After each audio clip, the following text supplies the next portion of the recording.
Boa tarde a todos. Começamos mais um aqui, Fala Clayton. Hoje com um convidado especial, Jonathan Degani, um cara que eu já conheço. Eu já conheço ele há muito tempo, ele está me conhecendo hoje.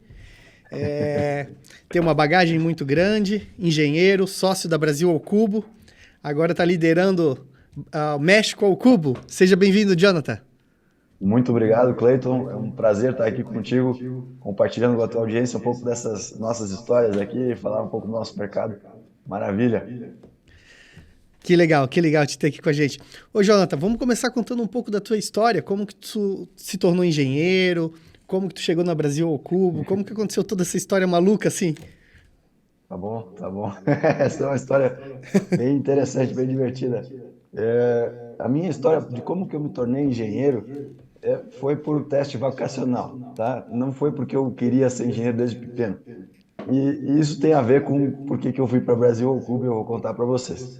Então, eu tinha um sonho desde pequeno, eu adorava desenhar carro. E por sinal, agora, há pouco tempo atrás, há um mês atrás, eu voltei a desenhar, fazer esse hobby que estava enferrujado desde, sei lá, 10 anos atrás, que foi o último carro que eu tinha desenhado.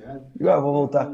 Mas eu tinha essa imagem, né, E aí eu comecei a chegar mais perto do vestibular e começar a estudar as possibilidades dessa carreira. E eu vi que, não sei se tu conhece algum designer de carro, eu não conhecia nenhum. Eu acho Não, que não. deve ter 50 no Brasil e olha lá.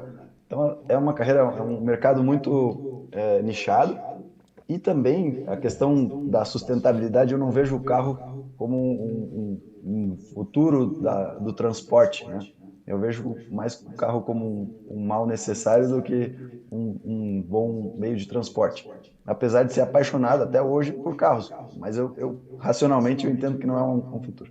Então eu fui numa psicóloga para fazer esse teste vocacional, fiz o teste e ela disse, ó, tu tem muita aptidão para física, para matemática, e tu gosta de ar livre. Eu acho que a engenharia civil é o teu caminho. E eu digo, peixe, a engenharia civil eu já sei um pouco disso aí, porque meu pai é engenheiro civil. Não quero me Falecido pai. incomodar, né? E eu ia nas obras e via aquela bagunça, aquela coisa. Eu digo, não, não é para mim, olha. Mas tá bom, vamos começar. E tem várias áreas, né? Engenharia civil, graças a Deus, tem muitas áreas. E era 2012 e estava começando aquele. Tava começando, não, tava naquele boom de a construção civil e Odebrecht, coisa arada, que tu ia te formar e ia ganhar 10 mil por mês. E maravilhoso. Eu digo, então tá, então vamos fazer isso aí, porque por mais que eu talvez não seja apaixonado, eu vou encontrar um caminho aí dentro da engenharia civil. Daí comecei em 2012 e eu estudei em Tubarão, na Unisul, e eu ia todo dia de ônibus, né, da prefeitura lá para estudar na Unisul, saía às 6 da tarde lá e passava na loja da Mormai e olhava aquela loja da Mormai, que a gente estava até falando agora sobre surf, né? Garopaba, capital catarinense de surf, passava na loja principal da Mormai e via aquela quantidade aquele portfólio imenso de produtos. E na minha cabeça eu digo, eu estou estudando para fazer casa, porque em Garopaba o mercado era de casa, né? Então essa era a minha visão, né? Naquele momento. Eu posso fazer, talvez desenvolver um produto para Mormai que seja uma casa Mormai, para um surfista comprar, botar num terreno talvez alugado em Garopaba, depois ele vai para Itapira, depois ele vai lá para Ilha do Mel, não sei, ele leva a Ele casa leva pra dele, onde ele sabe? quiser. Ele leva para onde ele quiser. E naquela época, 2012, não estava o boom dos containers, né? Então era uma ideia meio maluca. Aí eu fui falar com o professor Maurício, que era o nosso coordenador naquele momento do curso, e contei para ele essa ideia. E ele disse: olha, eu não faço ideia de quem é que possa te ajudar a fabricar esse produto, mas tem uns caras muito ousados lá na Imetu, Estruturas Metálicas de Tubarão, vulgo a empresa do pai do Ricardo, do seu Del. Aí fui lá, eu pensei que era na outra esquina, eram 7 quilômetros. Eu fui a pé, levei 1 hora para chegar lá na fábrica. Cheguei, era 15 para meio-dia. Aí encontrei lá o Ricardo, a Cláudia, cofundadora da Brasil ao Cubo, a arquiteta Cláudia Matheus, que é a irmã do Ricardo Matheus.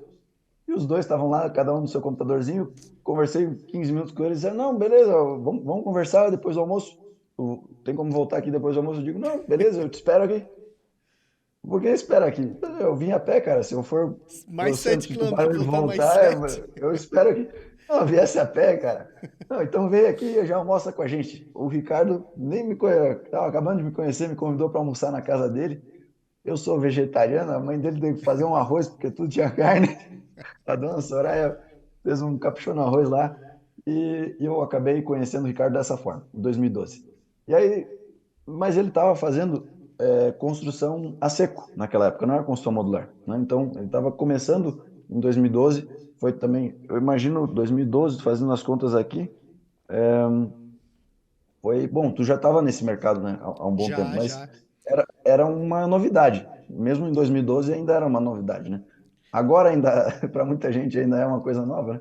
Imagina em 2012. Então ele estava começando com isso, mas não estava fazendo construção modular ainda. O papo ficou por aí, eu continuei estudando, enfim.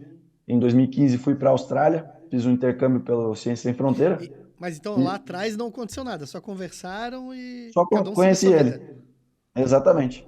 Eu disse, muito legal, beleza. Mas ele estava fazendo casas em loco, né? Ele ia lá e construía em loco. E então não casou com esse produto da Casa Mormai. E aí, em 2016, eu volto da Austrália e digo, não, pô, isso aí é uma coisa que a construção industrializada é o futuro. Lá ele já, a construção modular, não é nem industrializada, é modular, na Austrália já corresponde a 5%. É um volume bem considerável, né, para uma construção civil. Então, voltei e, por coincidência, o professor Walter, de estrutura metálica, disse, olha, a gente tem uma visita técnica numa empresa chamada Brasil ao Cubo. E eu olhei na internet, eu digo, não, o Ricardo tá fazendo módulo, cara. Agora é o momento. Cheguei lá, convidei meu pai, o Fernando também, que trabalhava lá na empresa do pai, a Beth, que também é engenheira, filha do sócio do pai, a engenheira Elizabeth, e a gente foi todo mundo no carro lá para ver, conhecer a Brasil Cubo, né, que eu não conhecia ainda, em 2016. Tava recém começando. A gente chegou lá, ele estava com um módulo dentro da fábrica, que era da Chicken Way, já com a cozinha toda montada. E eu disse, "Pô, o cara consegue fazer uma cozinha industrial aqui para um restaurante dentro da fábrica e levar isso aqui pronto? É o momento da gente fazer essa casa normal." É agora que eu posso fazer a casa. Aí saiu, todo mundo vai embora. E isso é uma coisa que eu falo para os alunos que estão estudando aqui, estão nos ouvindo, enfim, estão nos acompanhando, ou até profissionais, né? Vai numa visita técnica, tenta tirar um pouquinho mais, porque a visita técnica costuma ser meio padrão, né? Mas se tu fica um pouquinho mais, cria uma relação com essa empresa, enfim, talvez saiam daí bons negócios, como acabou saindo. Claro, eu já conheci o Ricardo, ele já tinha apresentado essa ideia para ele fazia 4 anos e foi o timing. Todo mundo saiu, todo mundo foi embora. Eu fui grudei no Ricardo e disse, cara, o... lembra daquela história da casa normal? Sim, claro, tu fosse o cara que viesse a pé aqui. Então, cara, pô, tu tá fazendo agora, tá fazendo construção modular? Eu acho que é o momento da gente desenvolver esse projeto. A gente pegou um papel, literalmente, desenhamos eu me lembro que a janela tinha meio que uma forma de uma onda quebrando assim para dar essa identidade de surfista tal da Mormai, né? Porque, no mais é tipo um módulo, né? Um cubão. Mas a gente fez essa identidade, pá, fiquei de fazer o SketchUp, mandei para ele, ele renderizou, beleza, agora apresenta para o Morongo, que é o dono da Mormai. Essa era minha temática, né? Eu vou apresentar esse negócio para o Morongo. Aí passou um mês e ele me cobrando, e aí, já falou com o Morongo? Não, e eu não conseguia. O Morongo não tem celular, eu não conseguia comunicar, tentava falar com a secretária, nunca dava agenda. Até que um dia o Morongo chamou meu pai para ver uma RT lá de uma casa que ele tinha, e eu grudei com ele e fui. O pai e o Morongo conversaram sobre o que tinha que conversar. Depois eu apresentei a ideia, né? Falando assim, ó, dentro do seu portfólio de mais de 5.000 produtos, né, ele vende desde açaí, moto de motocross, tudo para surf, água. Tá faltando uma coisa que engloba todo esse astral, né, esse espírito da vida de surfista, que é uma casa, Mormai, né? É algo óbvio. Para mim era óbvio. Eu apresentei isso aí para ele e ele olhou. Nessa época, 2016, já tinha o negócio do container. Daí ele perguntou assim, no final de toda a fala, disse, qual que é a diferença disso aí para um container? Aí eu disse, pô, a gente pode personalizar mais, é mais largo, é mais alto. Quando eu falei do mais alto, ele disse, olha, vem cá. Aí ele não tem celular, ele foi na secretária, liga pro Henrico. O Henrico é a CEO da parte de academias Mormai, né? Da parte esportiva de academias Mormai. Ligou pro CEO, ô Henrico, como é que tá esse negócio aí do container? Já assinou a academia aí com o pessoal do container? Não, ainda não, mas essa semana aqui. Não, não, não, não. Tem uma coisa que é muito melhor que o container. Vou te passar para ele. Ô Henrico, aí, beleza? Aqui é o Degani, da Brasil ao Cubo. Nem era da Brasil ao Cubo ainda, né? Eu, Degane da Brasil ao Cubo, tem um produto para te apresentar que eu acho que tem muito a ver com a construção que tu está buscando. E o Moron disse, não, já vai lá, já apresenta para ele. Era sexta-feira, 4 da tarde, o Henrique estava em Floripa, eu estava em Garopaba. Eu disse, eu posso ir apresentar? Ele disse, não, segunda-feira, 2 da tarde. Beleza.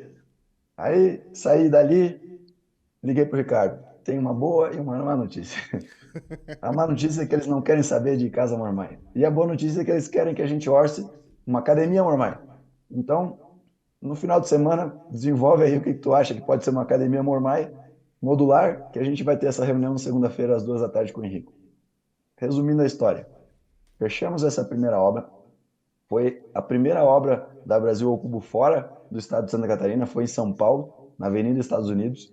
Um ponto extremamente estratégico. A gente sabe que todas as empresas ou têm sede em São Paulo ou os diretores e CEOs estão tendo reunião toda semana em São Paulo, estão circulando. Então é uma cidade, por ser capital econômica do Brasil, e é importantíssimo ter algo lá para mostrar. É muito mais fácil mostrar um produto em São Paulo do que mostrar em Tubarão, né? Então E foi tudo a fabricado gente aqui em Tubarão. foi tudo fabricado em Tubarão. A obra ela foi vendida por um preço abaixo de custo, não foi nem sem lucro, foi abaixo do custo, foi dando um pouco de prejuízo. E eu tinha um contrato com o Ricardo que tudo que saísse com o nome da Brasil ao Cubo, da Mormaii, aliás, eu receberia uma comissão. Como não estava dando prejuízo, não tinha como me pagar. E aí veio a ideia de falar para eles, não, não se preocupe, vocês podem me dar uma parte da empresa e eu vou pagando essa cota da empresa com as vendas, né? Porque nesse momento eu não estava trabalhando na engenharia, não estava trabalhando dentro da Tu Brasil ao começou Cubo, eu então fazendo a estava parte comercial. como comercial, exatamente. Então a gente fez esse acordo e aí junto com essa saiu a venda de mais algumas para exposições, também uns módulos para eventos, né? Então agora a gente participou de uma feira aqui, é impressionante, se constrói em uma semana, apresenta durante 3 dias e em um dia demole tudo e joga praticamente metade no lixo e a outra metade tenta reaproveitar alguma coisa. Então fazer módulos para feira foi uma coisa que a gente encontrou lá no começo e eu fiz umas vendas. Então foi assim que eu acabei, como estudante, ainda não tinha nem me formado, me tornando sócio da Brasil Brasil ao Cubo. Cubo. Apaixonado, apaixonado. Tanto é que eu ainda trabalhava no escritório do meu pai, né, fazendo o cálculo estrutural de concreto armado, mas eu ia 2 vezes por semana primeiro, depois 3 vezes por semana, e antes de me formar, já o Ricardo disse, não, vem para cá e fica aqui com a gente. E eu comecei, então, aí já não na parte comercial, eu comecei a fazer os projetos complementares. Então, elétrica e hidráulica, eu fazia. É uma coisa que eu fui bem na universidade, mas não é uma coisa que eu imaginava que eu ia me formar e fazer projeto complementar. Não, não. Eu estava até indo pelo lado estrutural em concreto. E surgiu essa oportunidade, já fui para lá, morava na fábrica, a gente tinha um mostruário lá, eu dormia dentro do mostruário, então o cliente entrava, tinha uma porta que estava sempre fechada, era o quarto do Degane, eu ficava ali Tu dentro da morava fábrica, dentro da fábrica. até que venderam, daí eu morava no financeiro, que ficava na frente da fábrica, que tinha uma casinha ali que era o financeiro. Fiquei um ano dentro da fábrica, mais um ano no financeiro, e vivia bem, não, não foi algo que me incomodou, eu gostava disso. Eu acordava, já estava dentro do meu trabalho, não tinha trânsito, não tinha nada. E quando o pessoal que ficava fazendo hora extra lá na fábrica, às vezes tinha algum pintor, alguma coisa, achava que eu era a segurança da fábrica e dizia, ah, fecha aí pra gente, tá, beleza, tranquilo. Poxa, que história legal. Que história legal. E hoje tu tá no México, né? E hoje eu estou no México, faz um ano, completou um ano agora em agosto, e estou no México, começando a México ao Cubo, né? Então, vou contar para vocês aqui um pouco por que que surgiu a México ao Cubo. A gente fez uma empresa, isso foi um mindset. O Ricardo, eu gosto de fazer esse parênteses, né? Ele é formado em engenharia civil, engenheiro de produção. Ele estudou por vários motivos, assim, enfim, fracassos que teve antes da Brasil ao Cubo em seus negócios. Ele acabou mergulhando em estudar empreendedorismo. Então, quando a Brasil ao Cubo nasceu, o Ricardo já tinha uma visão muito clara de que ela não ia ser uma consultora regional e sim uma consultora nacional. Por isso até o nome Brasil ao Cubo, né? Então, ele sempre teve essa visão e construiu um produto que se adequava muito bem com isso, né? Que é um produto que eu posso fabricar num lugar, mas levar ele para qualquer lugar do Brasil, como a gente fez. A gente tem produtos lá em Rondônia, tem produtos no Nordeste inteiro, enfim. Então, uma visão incrível dele. E já com o amadurecimento da Brasil ao Cubo, a gente já percebeu que esse negócio poderia se expandir para outros países também, da Latinoamérica, enfim. Inclusive exportar. Seria um caso aí por via terrestre para Uruguai, Argentina. Isso aí também é uma possibilidade. A gente não aproveitou isso ainda, mas existe essa possibilidade. Então a gente começou a cogitar isso, mas era um futuro um pouco distante, porque o Ricardo sempre fala, né, que tem muitas mangas maduras perto do chão. Então tu não precisa no Brasil, né? O mercado brasileiro ainda tem muita coisa para se desenvolver, crescer e tudo mais. Mas então as mangas maduras mais para cima, a gente espera um pouco. Primeiro colhe as de baixo, né? E aí a Gerdau, que nos se tornou sócia, a gente tem uma relação com a Gerdau como cliente desde que começou a Brasil Clube, desde antes, desde a empresa Emetu, né, do seu Del.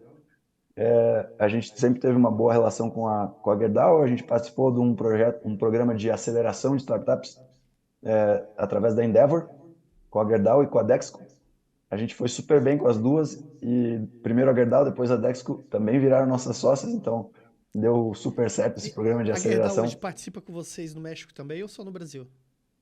Ela é super importante aqui no México, ela que nos convidou para o México, Ah, que exatamente. legal. Então, a Gerdau investiu na gente e ela que acelerou esse processo de internacionalização. Eles disseram, olha, o produto de vocês tem um fit muito grande no México, o México tem um produto, tem um mercado muito parecido com o Brasil, inclusive usa o aço um pouco mais, e por um detalhe muito interessante, porque aqui treme, então o aço, devido à sua flexibilidade, tem mais resiliência quando tem terremoto aqui no México, e por isso o mercado mexicano está mais acostumado até que a utilização do aço aqui no Brasil. Então, por ser parecido, já ter esse costume com aço, tem um fit muito grande, vamos experimentar fazer a México ao cubo? A Gerdau propôs. E a princípio a gente disse, não, beleza, mas vamos esperar um pouco, tal. Disse, não, não. Agora é o momento, o mercado mexicano está bem aquecido, agora com nearshoring, que muitas empresas que exportam para os Estados Unidos estão vindo da China para cá, para os estados, principalmente do norte, do México, que tem fronteira, uma fronteira gigante com os Estados Unidos, então isso está aquecendo, e outros fatores também estão aquecendo a economia mexicana. É um bom momento para a gente trazer vocês para cá e a gente acha que a tecnologia da Brasil ao Cubo vai funcionar muito bem aqui no México. Então, há, isso há 2 anos atrás e há um ano e agora 1 ano e 3 meses, eu vim para cá e a gente começou realmente a operação. O primeiro objetivo da operação aqui no México, da México ao Cubo, era fazer uma casa de um projeto até da Ato 9, que é um escritório de Eu acompanhei arquitetura. pelo teu Instagram. Ah, Eu legal, acompanhei, legal. acompanhei. Esse projeto que a gente fez aqui, Cleiton, é um projeto da Ato 9, que é um projeto aí de um escritório que a gente admira muito de Floripa. Foi até o que fez o Level, o edifício Level, que é a sede da Brasil Cubo em Tubarão, de 8 pisos, modular, feito em 100 dias. Foi Sensacional, né? o projeto da Ato 9. Aquele prédio lá, para nós, é a nossa menina dos olhos. E então, Oi, eles gente. desenvolveram essa casa e a gente fez aqui no México, né? E o México tá bem aquecido, né, Jonathan? Sim, sim. O México é um país muito interessante. No Brasil, a gente não ouve muito falar do México. A gente ouve falar do México, Cancún, e Acapulco e Chaves. Né? É isso que a gente ouve falar do México. E chegando aqui, eu me deparei com um país super cosmopolita, pela posição geográfica. Tem muito estadunidense, tem muito europeu que trabalha aqui. Então, é um lugar muito aquecido e muito cosmopolita. Menos de um minuto. Muito interessante, adoro. Já estamos aqui de volta. Já estamos de Agora volta. com imagem também. Muito bem. Então estamos falando aqui do México. Do México. E um país interessante, né, com uma economia crescente, é um país de subdesenvolvido, se pode dizer, mas com muita riqueza natural, com muita riqueza cultural, e uma mão de obra, a gente estava conversando, uma mão de obra. Esse era um dos fatores que nos preocupava, né? Será que a mão de obra mexicana vai ter a mesma qualidade que a gente está acostumado com a parte modular, que é a nossa mão de obra ali de Tubarão, da região, que nos fornece para os módulos? E foi uma surpresa muito boa, né? A mão de obra mexicana nos atendeu e nos atende super bem aqui. E a primeira casa, essa é feita pela Ato 9, desenvolvido o projeto pela Ato 9, foi construída aqui, entregamos em 77 dias, ficou uma casa de alto padrão maravilhosa. É o nosso showroom aqui, todo mundo que vai não acredita que isso foi feito em 77 dias, com aquele acabamento que tem, enfim. Então, foi um grande êxito a primeira casa, e logo depois a gente fez já escritório, já construiu o escritório instalado dentro de uma indústria, e também agora a gente lançou um produto que, se você for na página da mexicocubo.com e clicar na aba produtos, você consegue configurar uma, como se fosse uma tiny house. Você pode botar com deck, sem deck, com captação de água da chuva, com placa solar, configura tudo ali e já vai saindo o valor. É que nem um configurador de carro, basicamente, Tu né? vai Já montando a vai tua saindo casa e já vai saindo o valor. exatamente, clica ali e em 30 dias a Que proposta legal. da México Cubo tá já instalada, você morando ou alugando essa casa chamada Casa Omina. Então, 30 esse é dias. o produto, 30 dias. É uma casa de 40 metros quadrados, 35 metros quadrados externo, mais 25 interno, né? Mais 25 de decks. Então, é uma casinha de um módulo, mas super bem resolvida e com acabamentos de alta qualidade. Ficou maravilhosa a casa. É um projeto interno nosso da México Cuba. A gente tem uma equipe maravilhosa aqui de arquitetos, engenheiros e também parte financeira, né? E a gente fez esse projeto, tá muito legal. Então eu E convido essa quem equipe, quiser. Jonathan, tu levou daqui do Uhum. Brasil ou vocês treinaram aí? Não, a gente treinou, a gente contratou para começar o diretor, que se chama Carlos Moss, que é o nosso diretor geral da México Cuba aqui, o nosso CEO, digamos assim, da México Cuba. Ele é um executivo da Gerdau, extremamente qualificado. Ele tem experiência de mercado, de prospecção de mercado, de novos mercados, muito grande da Gerdau, então traz uma bagagem imensa. Ele trabalha há 10 anos dentro da Gerdau, então conhece muito bem o mercado da construção civil mexicana, e a Gerdau nos presenteou com a direção dele. Depois eu vim, e do Brasil fui só eu que vim, e aí a gente contratou mais dois, um arquiteto engenheiro e um arquiteto. Arquiteto engenheiro, porque aqui no México tem essa formação arquiteto engenheiro. E eles foram, passaram 20 dias, pegaram a conclusão do Hospital Albert Einstein, daquela ampliação que a gente fez Sim. de 50 novos leitos em 4 meses e meio, lá em São Paulo, que ficou uma obra que a gente se orgulha muito, a qualidade que ficou e complexidade técnica também dela, né? Eles pegaram essa parte, depois foram para Tubarão também, receberam um treinamento da parte de projetos lá, e depois de 20 dias eles vieram, eu vim também, e a gente começou a México Cube. E os demais também foram contratados aqui. Então a gente contratou a parte comercial, a parte de BIM. A gente tem uma arquiteta BIM que dá aula, ela é professora de BIM e trabalha com a gente, e mais a parte financeira, enfim. Formamos uma equipe muito boa, enxuta, mas muito boa. E a parte de mão de obra a gente acaba terceirizando. Então, a gente vai ter um projeto, a gente contrata o pessoal de gesso, pessoal de hidráulica, pessoal de elétrica, pessoal de estrutura metálica. Vem essas empresas que já têm uma expertise muito grande nessas disciplinas, né? E E com a, isso, a e gente a, consegue uma produtividade muito boa. e a parte da industrialização é legal porque tu consegue acompanhar dentro do teu chão de fábrica, né? Exato, exato. A gente tem um escritório literalmente colado, é como se fosse um camarote da nossa fábrica. E a gente consegue acompanhar ali de cima, tá acontecendo isso, isso, isso.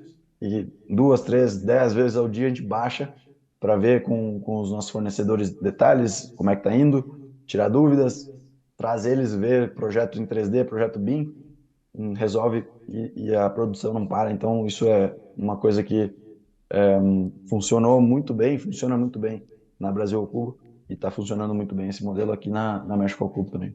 Que legal, que legal. Parabéns, cara. E Valeu. voltando um pouco aqui pro Brasil, Jonathan, qual foi a Uhum. obra que tu mais gostou de executar? Que eu mais gostei de executar? É. Bom, Cleiton, essa é uma boa pergunta. Eu acho que a obra do CSC eu tenho um carinho muito grande. E a obra também do nosso primeiro hospital, que foi quando a gente também passou a ter uma visibilidade imensa, que a gente conseguiu, com a nossa tecnologia, fazer com que o dinheiro que empresas queriam doar para o Covid forem fossem, perdão, o espanhol está tomando conta do cérebro aqui, fossem direcionadas a obras não provisórias e sim a obras que ficaram de legado para o SUS. Então, a nossa tecnologia fez com que o dinheiro que seria usado para obras de hospitais de campanha fossem direcionados para obras que atenderam muito rapidamente, até às vezes mais rápido que alguns hospitais de campanha, muito rapidamente a demanda do Covid em 2020 e 2021, mas que depois disso, hoje atendem pessoas em UTIs, enfim, de diversas demandas nessas todas essas localidades. Foram 7 hospitais que a gente fez durante essa pandemia. Então, o CSC foi o nosso, não foi a nossa primeira obra para a Ambev, que é um grande cliente nosso. Eu acho que foi a segunda obra para a Ambev, mas foi uma obra que deu uma visibilidade grande e foi uma obra com um volume grande, foram 2.000 metros quadrados. Meu pai ainda estava vivo nessa época e foi um momento também muito emocionante de mostrar para ele que a aposta que eu tinha feito, né, de sair da empresa dele lá de Garopaba e ir para uma startup da construção civil em Tubarão, estava dando certo, então ele ficou muito contente, ele ficava impressionado. Ah, vocês estão fazendo uma obra de Ele, dois já, mil ele metros chegou a quadrados participar lá em um São pouco da Paulo. Brasil ao Cubo também contigo. Ele chegou a acompanhar, bom, tinha o escritório dele, né, em Garopaba, mas ele chegou a acompanhar em algumas obras e acompanhar na fábrica e ver, e isso me dá muita gratidão e satisfação de ver que ele acompanhou esse primeiro, quando começou a estourar realmente a Brasil Ocupa. Apesar de acreditar que ele esteja onde ele esteja, ele está ajudando a acontecer, fazer Ah, acontecer, porque com tem coisa aí que certeza. parece milagre, que a gente tem muita sorte. E isso é um fator muito importante. A gente tem uma equipe muito bem preparada, a gente estuda demais, a gente está buscando agregar valor ao mercado brasileiro e ao mercado mexicano agora, mas tem sempre algumas coisas que a gente acaba contando com a sorte e podendo aproveitar ainda mais nessas oportunidades que a vida nos dá. Então, de certa forma, eu acho que, que ele está ajudando em muitas coisas aí. E é importante dizer para todo mundo que está acompanhando a gente que para nunca desistir do sonho, né? Quando tu acredita em alguma coisa, não desista. A Brasil ao Cubo é isso, né? Vocês não desistiram. E Sim, então, Cleiton, essa questão de não desistir do sonho, eu vou parafrasear o Ricardo. E eu acho que ele tem uma colocação muito boa, que ele fala que resiliência não pode ser confundido com burrice, né? Ele sempre fala isso. Plantar no asfalto e achar que vai crescer não é sinônimo de resiliência, é sinônimo de burrice. E aí, mas a resiliência, sem dúvida, faz parte do negócio, porque o negócio, hoje em dia, existe muito essa tendência de buscar uma coisa que eu consiga estourar em um ano, estourar em um mês. Não funciona assim, né? A gente não. levou 2, 3 anos para começar a ter visibilidade e foi né, através dessa materialização dessas verbas na pandemia, através da nossa tecnologia que já existia, que deu a visibilidade que a gente acabou se tornando uma empresa conhecida nacionalmente, né? Então, foram várias coisas que culminaram para isso. Mas, muitas vezes as pessoas têm uma ideia, e aí já é uma colocação minha, já não é parafraseando o Ricardo. Às vezes a gente tem uma ideia e acha ela genial, e a gente não compartilha com muita gente. A gente acha, não, eu vou guardar essa ideia aqui e Só vou para mim. começar a mexer aqui só para mim e daqui a pouco vou estourar. Não. Se você tem uma ideia boa, compartilha com gente que pode te agregar, não gente muito pessimista, nem gente muito otimista que acha que tudo que você vai fazer vai dar certo, mas gente do ramo, gente técnica ou gente que já tentou fazer isso ou que já trabalha no mercado para ver a opinião deles e vai aperfeiçoando, vai polindo essa tua ideia. E aí se tu vê que faz sentido para outras pessoas também, né, que faz sentido para um possível cliente, principalmente, né? Porque às vezes a ideia é muito boa, mas não tem mercado ainda, né? Então, se você. Aí sim, aí é resiliência. Aí você vai ser deparado com um monte de dificuldade, um monte de gente que não dá moral, que quer que talvez a tua empresa não dê certo porque vai afetar o mercado dela, enfim. E essa resiliência aí sim vai contar muito, vai ser essencial. Mas passem por esse processo, né, de compartilhar e ouvir um pouco do mercado antes de mergulhar numa resiliência, às vezes, de uma coisa que ou não é o timing certo, ou realmente é uma visão que a gente tem, faz sentido para a gente, mas talvez não faça para todo o mercado, né? É, e eu vejo que o pessoal da construção a seco, da construção modular, a gente é muito unido, né? Sim, Eu sim, vejo que a gente é sim, muito unido. exatamente. A gente A compartilha gente muita informação, troca é, um- experiências. é uma onda que eu sinto, né, nessa união. Tu falasse, Cleiton, é uma onda dessa vontade de mudar o nosso mercado, de vontade de produzir melhor, com mais segurança, com mais qualidade, entregar uma obra mais limpa. Então, isso nos une muito, é muito bonito. A gente vê empresas, teoricamente, que são concorrentes, né? A gente, desde antes da Brasil ao Cubo, isso é uma coisa que eu devo pontuar aqui, que eu acho muito legal. A gente se inspirou e teve uma visão muito boa da Tec Verde, né? Tec Então, Verde. é, exatamente. Então, o Caio fundou, junto com toda a sua equipe, enfim, eu estou falando Caio, mas é toda uma equipe aqui, Pedro, José, então tem toda uma equipe, mas eles fundaram uma empresa muito pioneira, né? Que serviu de certa forma para nossa inspiração no nosso projeto. E a gente teve a felicidade também de trabalhar junto com eles. Eles fabricaram as paredes dos nossos hospitais durante a pandemia. Então a gente fazia o chassi, mandava o chassi para Araucária, lá na Tec Verde, eles botavam as paredes e dali ia um módulo já volumetrizado para os hospitais, para os 7 hospitais que a gente fez. E isso nos economizou muito em tempo. E isso, o tempo que a gente economizou, salvou muitas vidas. Então foi uma coisa fantástica essa parceria que a gente teve com a Tec Verde, né? E, Oi, enfim, gente. essa a, a nossa indústria é maravilhosa. Fizeram uma pergunta aqui bem legal. Qual foi a virada de chave que você teve durante a pandemia que resultou no sucesso da sua empresa? Tá bom? O pessoal ouviu essa pergunta ou ela está escrita em algum lugar? Enfim, vou responder aqui. É O no Instagram, sucesso. eles colocam no Instagram. Fizeram essa pergunta ali no Ah, chat do Instagram. Qual o maravilha. nome da pessoa? Então, A Lohane.leite que fez. Lohane Leite. Lohane, Lohane Leite. Beleza, obrigado pela pergunta, Lohane.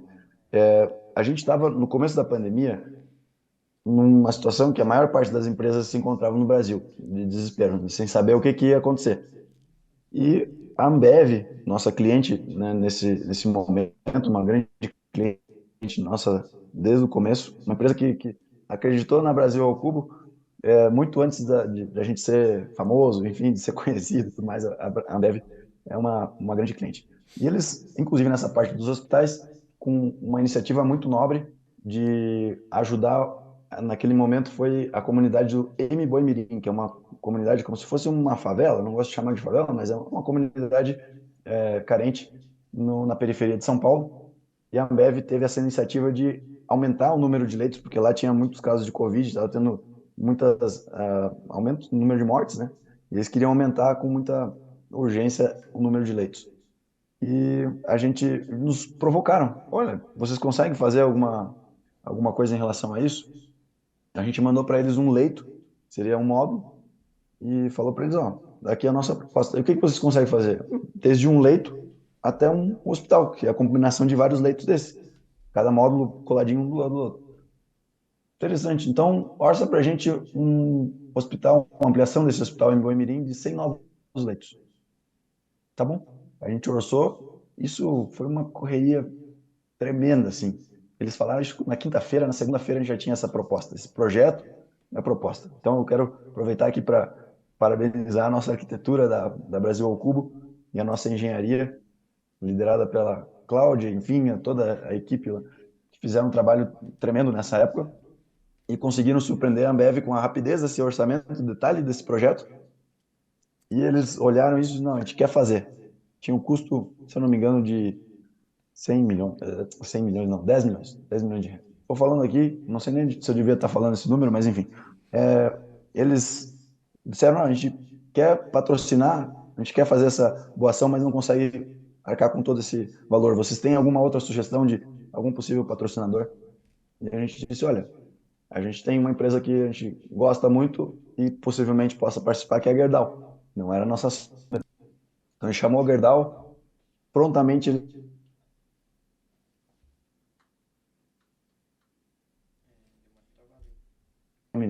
que é perguntasse antes qual que é a tua obra predileta, eu acho que está entre o CSC. Teu áudio deu uma travada aí. Opa, tô... Voltou, voltou. tá funcionando agora? Tá. Voltou, E voltou. então, esse hospital, a gente deu o prazo de 40 dias para fabricar e entregar a chave na mão, operando esse hospital de 100 novos leitos. 40 dias, 40 1.300 dias metros quadrados. corridos, né? Corridos, naturais. 1 mês e 10 dias, tá? E entregamos em 33. No 35º, e esse é um momento que eu chego a me arrepiar cada vez que eu lembro.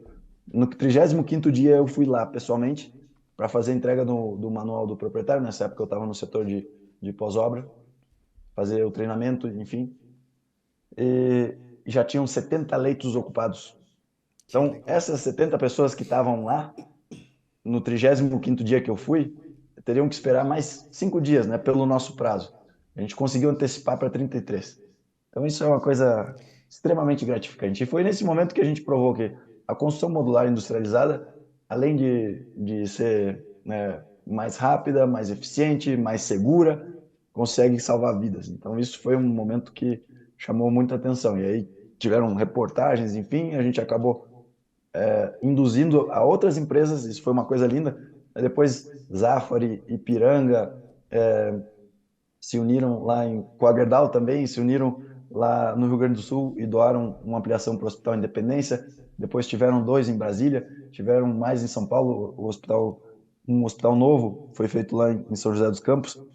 Então, várias empresas fizeram essas parcerias, viram que era possível, e a gente entregou esses hospitais numa média de 34 dias, hospitais de 60 a 100 leitos. Então, foi uma coisa Isso deve ter sido fora de o sério. teu ápice, né? Porque assim, foi a virada de chave, vocês se tornaram conhecidos em todo o país e ainda podendo salvar vidas. Exatamente. E olha, eu quero também aproveitar esse momento para agradecer a nossa equipe, não, agora não só da arquitetura, mas eram praticamente 400 pessoas diretamente envolvidas nisso, em 2 turnos. Então tinha trabalho em 2 turnos na Brasil ao Cubo, lá em Tubarão, e 2 turnos na empresa, na Tec Verde, lá em Araucária, mais o turno da noite, que era a logística. Então era. E se via a emoção da gente fazendo. Era um trabalho extremamente desgastante, a gente estava trabalhando mais horas do que o normal, mas com essa motivação incrível, a gente conseguiu um resultado impressionante. Então, isso foi uma superação muito grande da nossa equipe, que se provou incrível para salvar vidas. Isso foi muito bonito. Então, fico muito contente de fazer eu relembrar desses momentos Que aí de legal, que legal. 2020, 2021 e correndo todo o risco. Isso também é uma coisa louca. O pessoal que tinha que alugar hotel e comprar material era um trabalho, porque todos os hotéis estavam fechados onde a gente ia fazer. Aí tu tinha que pedir para a prefeitura mandar uma nota dizendo: esse pessoal vai ficar alojado aqui por causa da ampliação desse hospital para fazer novos leitos. Aí tu levava no hotel e dizia: ah, tá, então tá, a gente vai abrir. E, nossa, era uma logística tremenda para a gente conseguir trabalhar, porque estava tudo fechado, né? Bom, a Que legal. gente que está ouvindo aqui sobreviveu isso e lembra desse momento. Eu agora não te perguntaria de novo qual foi o teu projeto que tu mais gostou até hoje. Eu tenho certeza que foi o hospital. Sim, Quando tu fala, dá pra ver o brilho, a tua emoção, deu pra sentir isso. Então, eu tenho certeza que foi o sim, hospital. sim. E quantas pessoas no total foram envolvidas nessa obra do hospital, Degani? A gente chegou a 400 e poucas pessoas nesse momento, né, envolvidas diretamente, né, Brasil ao Cubo. E aí tinham as outras empresas de logística, enfim, fornecedores e tudo mais, mas da Brasil ao Cubo eram 400 envolvidas 400 diretamente, pessoas. né. Que legal. E foi quantos leitos?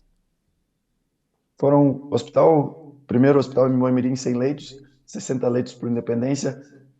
O de São José, eu não tenho certeza, mas foram como 60 leitos.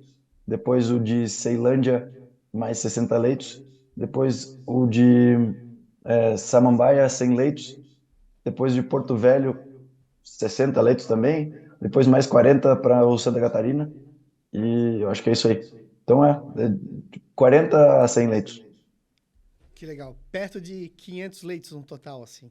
Sim, mais de 500 leitos, 560. exatamente. É, Que no legal, total, sim. que legal, Né? que legal.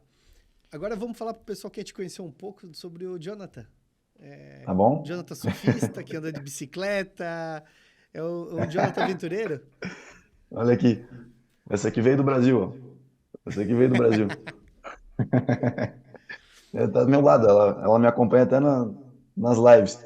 Então, eu sou surfista desde os 13 anos de idade. Minha mãe me ensinou a amar o mar, não a surfar, ela não surfa, mas a amar o mar. Minha mãe me ensinou e eu tive essa felicidade tremenda de morar toda a minha vida na beira do mar, em Garopaba, né? Eu sou dali e agora é a primeira vez que eu tô morando fora do mar, longe do mar. Eu tô a 5 horas de carro e 1 hora de voo da praia, e isso é uma das coisas que eu sinto muita falta. E aí eu trouxe a bike, e aqui no México tem uma cultura muito boa de bicicleta, tanto de rua quanto de montanha. Aqui no México tem terremoto, a gente já falou do terremoto, tem o Popocatépetl, que é um vulcão que está aqui a 50 quilômetros da minha casa, e volta e meia ele solta fumacinha, e no ano passado ele soltou lava também. Então tem muita montanha. A gente está a 2.200 metros de altitude, no quadrado, de altitude, e é cercado, é um vale cercado de montanhas. Então tem muito lugar para andar de bicicleta, e eu adoro downhill, e enfim, agora eu comprei equipamento de segurança, porque andei levando os tombos aqui. Antes eu andava com um capacete desses aqui, sabe, só de cima. Aí eu quase parti ah, o ombro e o braço e tudo mais quando eu caía. Eu digo, não, vou ter que comprar um full face, que eles chamam, né? Agora eu já tô equipado. Mas enfim. É que quem gosta de esporte radical, isso é viciante, né, Jonathan? Eu falo porque eu não sou tão assíduo que nem tu é, mas eu gosto muito. Faço É bom rapel, demais. ando de moto, eu faço de tudo um pouco. Oh, Luto jiu-jitsu. Então que isso acaba massa, sendo que um vício, a gente não massa. consegue ficar sem fazer nada. Sim, sim, sim, exatamente. Fim de semana. Daqui, eu vou terminar aqui, é 11h15 aqui, né? Quando a gente terminar aqui, eu vou arrumar as coisas, botar as coisas no carro, a gente vai para montanha com alguns amigos para fazer um hiking também com a equipe do trabalho e mais outros amigos que eu tenho. Então, realmente, fim de semana, onde é que a gente vai? Vamos, bora. Que legal, que legal. Aham. Jonathan, foi um grande prazer te ter aqui com a gente. Pera aí que tem mais pergunta? Tem mais uma Tem mais uma Opa, pergunta, pergunta, pera mais uma aí. pergunta. claro, É, tranquilo, o manda ver. Reginaldo Silva perguntou: quais os desafios Uhum. que você vê para os próximos anos do sistema construtivo a seco? Boa Tá pergunta. bom? Obrigado, Reginaldo. Essa é uma pergunta séria e a gente me faz Eu pensar fiz essa bastante pergunta aqui. antes, porque vocês entraram numa conversa mais descontraída, mas Sim, tá ótimo, tá ótimo. Então, Reginaldo, o desafio são alguns. A gente pode mencionar aqui a questão dos clientes se acostumarem. Então, ainda existe uma geração que é muito conservadora, que quer tocar na parede e sentir que é muito sólido e tudo mais.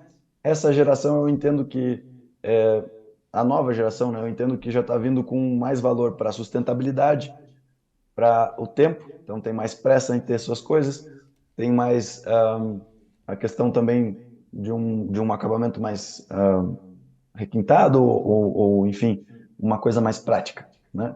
Então essa nova geração já tem um mindset diferente que busca algo com uma leveza, com uma agilidade, com um desempenho térmico, com um desempenho acústico mais alto e não está simplesmente tocando na parede para ver se ela sai. Então, esse é uma mudança, é um desafio, né, em relação ao mercado. E existe o lado do desafio da mão de obra, que a gente estava até comentando aqui antes do podcast, conversando eu e o Clayton, que também a mão de obra hoje em dia da construção civil, a gente está vivendo uma crise, né? Porque o Clayton trouxe esses números que entre 10, 7 consultoras já estão com dificuldade de conseguir mão de obra, e isso, por que que isso está acontecendo, né? Porque a gente não quer mais trabalhar, a nossa geração não quer mais estar. Eu tô aqui da minha janela, eu consigo ver uma obra, tá no sábado, eles estão usando EPIs e tudo mais, mas eles estão no sábado, no sol, concretando uma laje. Quantos de nós, e quantos dos nossos filhos, enfim, da nossa geração, quer fazer isso? Muita gente, infelizmente, por questão de necessidade, acaba tendo que fazer isso. Mas isso é uma questão mais social, né? E se tudo der certo, se a economia brasileira vai crescendo, essa necessidade, né, tomara que vá diminuindo. E quem é que vai querer realmente fazer isso? Então, existe uma transição nessa questão de mão de obra para algo que tenha mais produtividade, que eu consiga. Beleza, eu vou trabalhar na construção civil, mas eu quero ir e fazer 200 metros quadrados de parede por dia. Eu não quero ir lá para levantar Duas duas fileiras de paredes, tijolo? duas fileiras de tijolo, exatamente. Então eu vou ganhar mais, mas eu também vou ser mais qualificado, eu vou usar ferramentas melhores. E tem a questão também da informalidade, né, que no Brasil ainda existe muita informalidade e acaba é, baixando muito o custo que o pessoal está acostumado a pagar. A gente estava falando exatamente sobre isso. Então, se todos pagassem todos os seus impostos para o jogo, digamos, ser equilibrado, a construção industrializada, que é, né, por natureza, é, mais tá de acordo com todas essas questões de tributárias e tudo mais, e trabalhistas, então acaba emparelhando, sendo um jogo mais justo para todos. Então, eu acho que esses são os principais desafios. A questão para mim é quando que vai ter essa virada de chave, não se vai acontecer. Isso vai acontecer, mas quando que vai acontecer? Então, às vezes tem mudanças econômicas, enfim, que acabam acelerando ou atrasando essa virada de chave. Mas não tem. A gente não vai ver um futuro sendo feito. Bom, vai existir construção de tijolo? Vai existir, mas talvez muito mais cara, talvez para projetos muito específicos. Mas, no geral, a construção industrializada, a construção a seco, a construção modular, vai ser algo que vai poder atender, e agora já vou dar um spoiler, com preços mais competitivos, cada vez mais competitivos, inclusive por parte da Brasil ao Cubo, que era conhecida, né, por preços um pouco mais altos, que é um metro quadrado convencional. A gente está desenvolvendo agora linhas de produção. A gente já produzia em linha, mas agora vai ser em série. Então a gente vai ter uma repetitividade muito maior e com isso conseguir uma eficiência de custos muito grande que vai tornar também o produto da Brasil ao Cubo residencial muito competitivo Os para Estados Unidos já.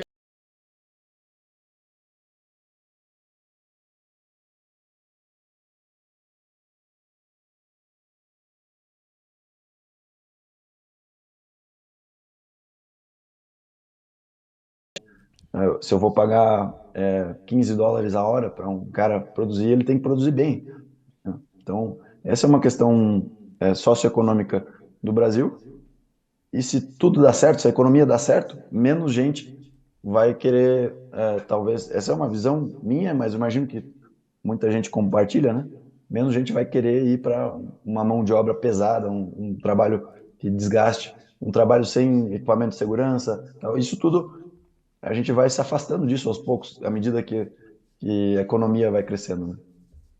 Legal. Então, essa Qualidade de vida, é a né? minha, é a qualidade de vida, exatamente. Qualidade de Os vida. nossos trabalhadores da Brasil ao Cubo, eles recebem mais treinamentos, mais capacitações, trabalham todos com seus EPIs, com técnico de segurança, dando orientações de como fazer as atividades com maior segurança possível.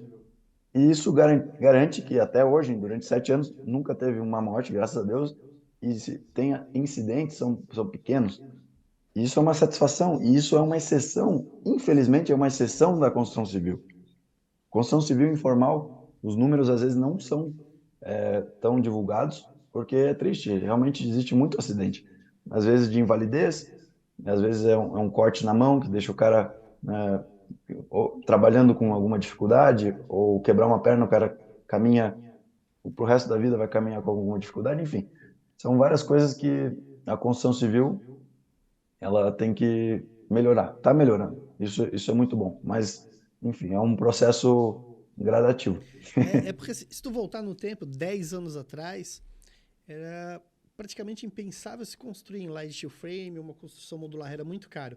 Hoje já está acessível. Sim, Hoje já é exatamente. acessível e vai melhorar ainda. E a curva vai cruzar. A Vai mão de cruzar. obra intensiva que é utilizada para fazer uma construção de tijolo vai se tornar tão cara que o cara construir em light steel frame vai ser muito competitivo. Isso eu tenho Justo. certeza, né? Eu também. E é uma construção mais leve. Tu vai economizar em fundação, tem mais praticidade em alterar. Enfim, tem várias coisas. A gente é suspeito para falar disso porque é a nossa indústria. Mas eu falo alguns argumentos até com um pouco tentando ser conservador, assim. Cara, quem que vai querer fazer isso? Se tu consegue produzir o dobro da velocidade fazendo de light steel frame, por que que tu vai fazer de tijolo, né? O Tu dobro da consegue um velocidade, desempenho... com mais É, qualidade e por um preço exatamente. muito próximo. Exato. Exatamente. Então, pô, são coisas que já faziam sentido talvez para uma geração anterior, ainda fazem um pouco, mas eu vejo que as gerações futuras já não vão querer esperar mais 1 ano e meio para ter sua casa e ter a sua casa, né, com tijolo que tem que fazer uma remodelação, uma reforma, tem que quebrar e sair um monte de escombro e tudo mais. Eu tenho Então, uma história pra te contar. Tem um amigo meu que a esposa dele ficou grávida agora, eles namoram, e ele quer uhum, construir uma casa em 9 meses. para receber o bebê já E na ele casa disse, nova. Cleiton, aí ele me procurou por conta disso. Ele disse, Cleiton, tu Entendi. consegue construir em 9 meses? Eu disse, dá pra construir em 9 meses tranquilamente. É uma casa grande, uma casa alto padrão. Ele disse, cara, Exato. dá tranquilamente, sem problema nenhum. E a gente já Se começou a fosse fazer isso pro... alvenaria, a resposta Impensável, seria não dá. não. Não É tem como. impensável. Exatamente. Isso, que maravilha. Que bom, que sorte do bebê que vai já nascer Sim, numa casa nova, maravilhosa. vai nascer na casa nova. Exato. Isso é, Jonathan, isso é bom demais. quero te agradecer por ter cedido teu tempo para estar aqui com a gente. Eu já te Um prazer, conhecia, Cleiton. cara, eu já era teu fã, sou ainda mais agora. Espero que quando tu venha pro Brasil para surfar na Surfland, tu me chama pra gente ir junto. Boa, meu cara. Pô, essa aí V- tem que rolar, hein? Ah, Vamos estava convidar o falando, né? Valcir pra ir junto com a gente. Aí sim, aí sim. O Auxílio é muito estilo fazer esse surf lá em Garopaba com a gente vai ser maravilhoso. Cleiton, eu quero te agradecer e te parabenizar pelo teu trabalho, de estar Obrigado. divulgando esse tema tão importante, né? O nosso mercado da construção civil, ele está num processo de transformação incrível nesses últimos 10 anos e nos próximos 10 anos, eu diria, vai ser uma virada de chave. E tu fazer essa disseminação de informações tão relevantes, trazer gente incrível aqui no teu podcast para divulgar isso para o teu público. Então, eu quero te parabenizar também Obrigado. por essa iniciativa e agradecer demais pelo convite. Pô, muito obrigado, muito obrigado.